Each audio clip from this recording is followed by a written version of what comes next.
bienvenue aujourd'hui dans mon jardin à travers cette petite vidéo où je vais vous parler de la sauge. La sauge, donc la Salvia officinalis, comme vous la voyez filmée là sous vos yeux. En fait, ça vient du nom latin qui vient de salvere, qui veut dire guérir. Donc elle a toujours été associée à la longévité et à la santé. Et le petit proverbe dit d'ailleurs « Qui a la sauge dans son jardin ne voit jamais de médecin ».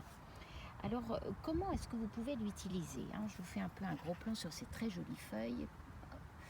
Vous pouvez donc l'utiliser en infusion, comme je le fais très souvent.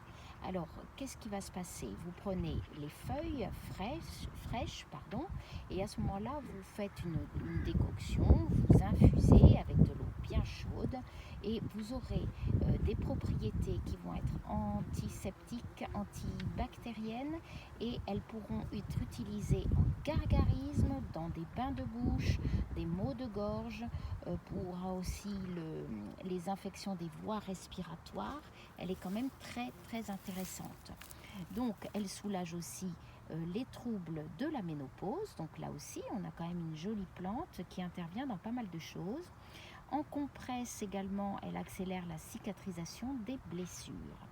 Alors vous pouvez également la mettre dans votre cuisine, c'est-à-dire qu'elle peut agrémenter certaines viandes ou alors du fromage ou autre.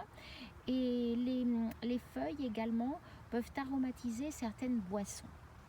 Alors voilà pour ce qui s'appelle la sauge officinalis. Donc une infusion de sauge pourra également être appliquée sur le cuir chevelu parce qu'elle soigne les pellicules. Donc elle peut être utilisée tout simplement comme une eau de rinçage. Alors, on peut également utiliser l'huile essentielle de sauge. Elle est très utilisée également. Donc, si vous voulez, si vous avez des petits problèmes justement de maux de ventre vous pouvez appliquer quelques gouttes, toujours mélangées à un corps gras, et elle sera extrêmement bénéfique.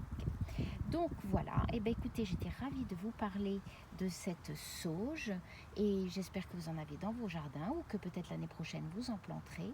Mais en tout cas, sachez que vraiment, elle a beaucoup de belles vertus.